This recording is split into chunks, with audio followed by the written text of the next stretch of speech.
Hi, I'm Ira Pamela Salinas, Assistant Operations Manager under the Services account, and I've been with the Archus company for 10 years. This is my first job, and after graduation, may nag-message sa akin na classmate ko na there was an opening, so ni-refer kami for accounting department back in 2015. Ayun, after that, it was kind of unexpected also. Parang less than in a week until from the time we were notified na mag-go dito sa Manila. Trip na kami, and then pagdating ng Monday, sabak agad sa trabaho. It was sort of overwhelming. It was like para kang ibon na napunta sa isang lugar.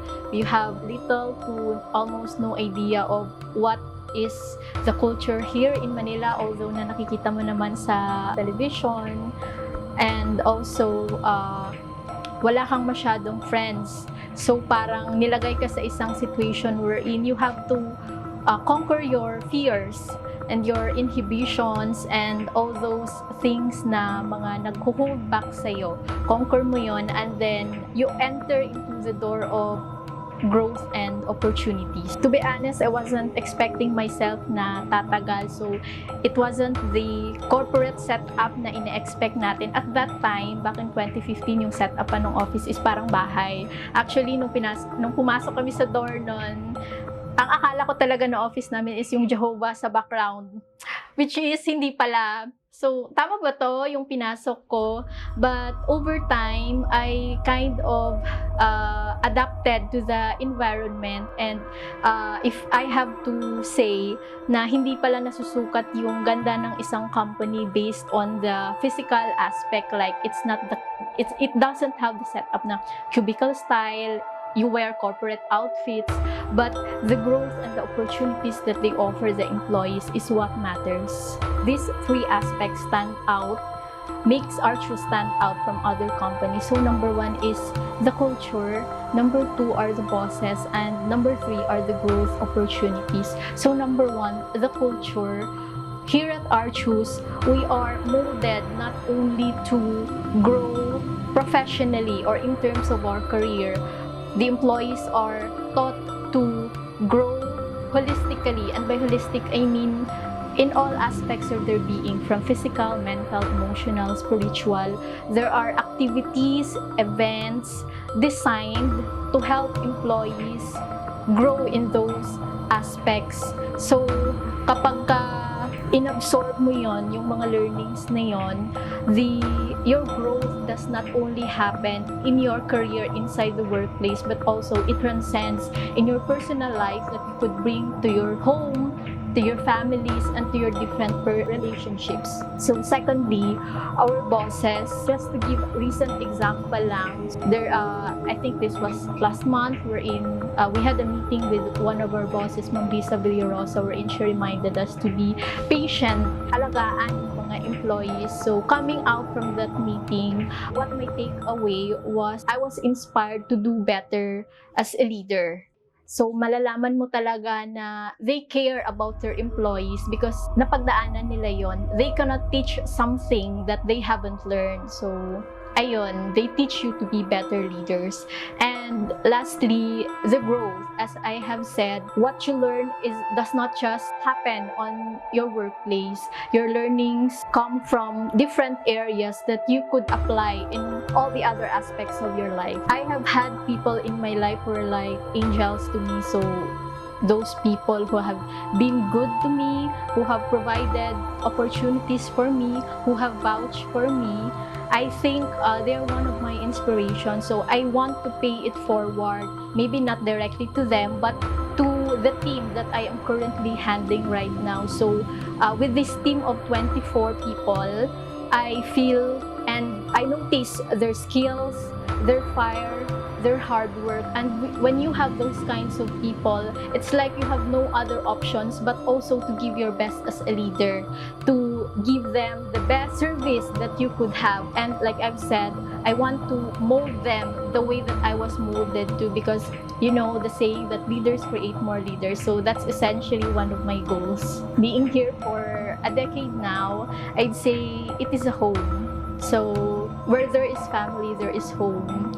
Before, nung bago pa lang ako, laging minimension ng mga bosses na we are like a family here. And of course, having little thoughts and experience in that company at that time, so parang medyo hirap pa akong intindihin, but over time pala with our meetings with our bosses, with our discussions, with everything that happened wherein you are taught not only to grow but also to fail. So there is an essence of family. That is why I call it home. Of course, top of my mind are our bosses, Sir Anthony and Ma'am Risa. Without them, our grounds would be shaky, or I think there would be no ground to stand at all. So for 10 years, I could recall moments like, for example, si Ate Rhea. Ate Rhea Tagodin has been so gentle to me. She was my first head. Lala also, Elisa Joy Batislaong. She does not know this, pero yung mga small encounters namin, yung mga sort of casual discussions, hindi niya alam na ang dami niyang naituturo sa akin. Also, back in 2016, may mga YOLO team kami. The people at work I traveled with, syempre, hindi naman kailangan talaga na focus tayo lagi sa work, di ba? It's nice to have things to look forward also. Like, for example, travel with your office mates. So, sila Ate Tina yon, sila Wendy, sila Krisa. Those are the people that are still here with the company. Of course, Ate Jinky, she was the one who molded me to me. Whatever I apply no at work, galing yun sa kanya. And she continues to be our head every time na may kailangan ako. So, siya talaga yung nalalapitan. Siya talaga yung ate namin sa company. And of course, the team that I am handling right now, our client is strict. So, we also set the bars high. And hindi naiiwasan na nagkakaroon talaga minsan ng mga conflicts. It's because us as leaders, we are passionate about molding them. So, hindi naiiwasan minsan nagkakaroon ng medyo little conflict kapag nasisita or napagsasabihan. So, thank you for your understanding and thank you also for your hard work. It's not unseen. It's very much appreciated. It is the reason why we are still standing here 5 years since 2020, wherein habang COVID, tinatag natin yung team na to. It's something na I know binavalue nating lahat and we look forward to more years of being together. I'm Marilyn Pastera. I'm Assistant Operation Manager under kay Jinky account, which is handling services. And I'm 15 years in Archus. 15 years, nag-start ako sa Archus nung pandemic time. Ang ibang company or services nagko-close, tapos nagbabawas ng tao. Pero during that time, ang Archus is meron pang big account na nakuha, which is yun yung RSK, and next is yung kay Sir Eli account. So that time, hindi ko tinapos yung maternity leave ko kasi needed na ni Jinky yung tao. So that the time na na-transfer ako from Paramount to Archus. Archus kasi, we provide a service provider company.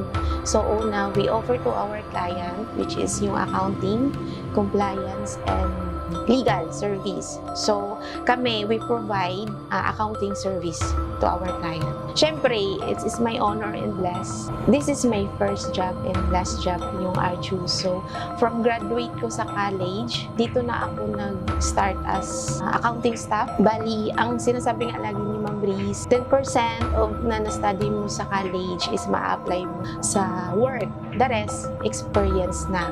So, yun yung napatunayan ko sa 15 years ko dito sa Archus. Siyempre, yung nag-motivate sa akin sa pagpasok sa office, una is yung family ko, sa husband ko, at saka sa 2 kids ko. Kasi sila yung source of strength ko sa araw-araw na pagpunta sa office.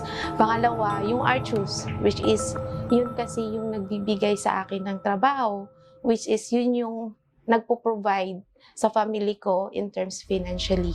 And lastly, syempre, yung our Almighty God for the guidance, strength, wisdom, at saka mahabang pasensya para malagpasan lahat ng problema. Sa Archus, parang it feels like second home. Same sa bahay nyo, meron ka ng inaalagaan na team, ina-assist na team, at saka yung isa pang nagustuhan ko sa Archus is just in case na pwedeng dalhin yung anak na hindi super strict, just in case may emergency or walang magbantay, basta hindi lang mapabayaan yung work mo, which is yun yung laking help sa isang parents na mawala yung worry. sa anak sa bahay na maiwan.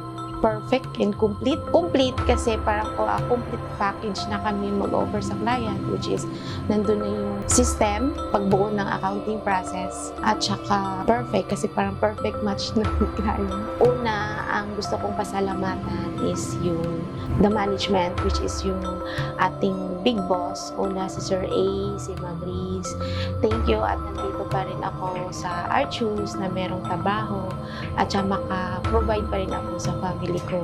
In terms naman sa benefits na bibigay naman ng company, which is ngayon, meron na tayong HMO, work from home, at saka increase ng SIM. So, thank you din po sa tiwala at saka sa support sa lahat ng for approval na ma-approve para ma-align at saka mag-okay yung process ng team. Pangalawa, syempre, our operation manager, which is si Miss Jinky. Siya talaga naging mentor ko in terms sa client setup, sa accounting system setup. And last, sa mga GA, EP, and ER, lalo na yung may hawak ng Paramount. Sorry, minsan need magsungit at saka pinagsasabihan sa paulit-ulit na error para naman po yun sa ma-okay yung process natin. Alam ko na love ko kayong lahat. And lagi ko lang naman reminder sa team, if may new alignment, at saka nakikitaan kayo ng mga GA at saka ng head, accept the challenge. Lumabas kayo sa comfort zone nyo. My name is Sheryl Tuxi de la Cruz. I'm 20 years in service as compliance manager. Archus Compliance is a place where I feel valued, encouraged, and inspired to grow and learn every day. I am blessed to have a lively, youthful, and energetic team who shares the same visions and goals, committed in delivering client satisfaction. At Archus Compliance, we don't just work. We also support each other, may it be to achieve the task or in failure that we learn. We are not perfect. We also have our flaws. But at the end of the day, of course, we work together and we work to where we are expected to be. Archus Compliance is living with the saying, if you think compliance is expensive, try non-compliance. That alone makes Archus special. What keeps me passionate is knowing I am finally doing the work I've been dreaming of. Before joining Archus kasi, I work at an accounting firm. Similar dun sa nature, medyo broader lang yung scope dito. And syempre, yung impact is greater. Helping clients to stay compliant and knowing I'm part of the team that makes that possible gives me purpose on my everyday life. What I enjoy most is syempre yung achieving every request that our clients have. Reaching that goal together with my team, saying, kumbaga, pag nakikita natin yung teamwork, yung nag-work hard yung team, and succeed, yung success makes coming to work every day. That is truly fulfilling for me. When I was assigned to lead Archus Compliance, I realized they saw something that I am capable of performing. That position. Kumbaga, parang I am challenged to give my best.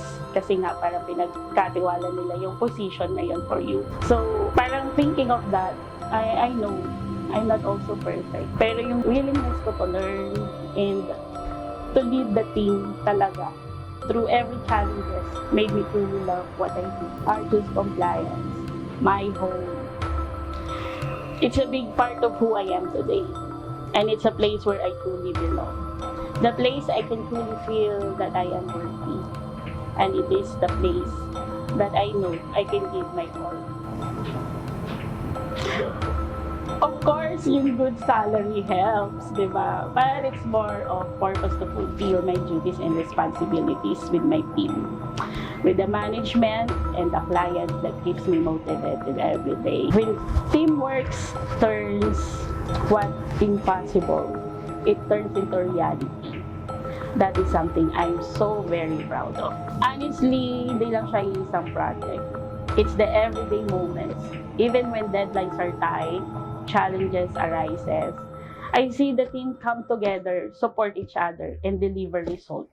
I am always proud of my compliance team. I can't really pick one moment. Team support will not always be 100%. Bad day comes, but we at most times overcome challenges together. Meet tough deadlines and achieve what once is impossible. Those moments make me proud every day. And thank you so much for my compliance team for that.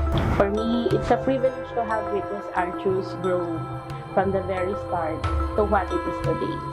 Compliance team is just 10% of the whole Archus, being part of the journey and contributing to its growth, along with the way it feels, with pride and gratitude. I will always be thankful for that 10% for my team to share what we can to make Archus perform the totality of the 100%. Life is not easy.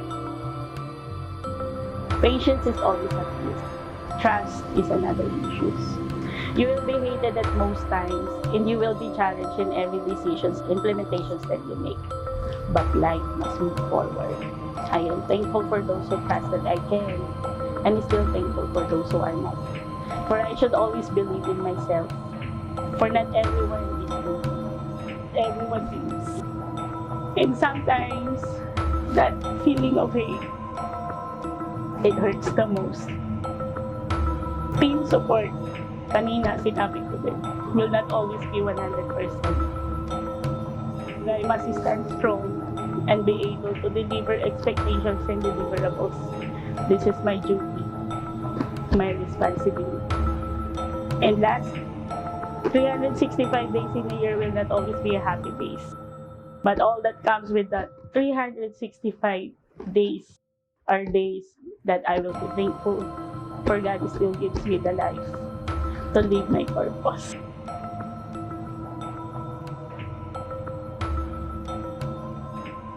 I am Ira Pamela Salinas, 10 years in service. I'm Marilyn Pastera, 15 years. I'm Cheryl B. De La Cruz, 20 years in service, And I'm proud I'm proud and I'm proud to be Archus.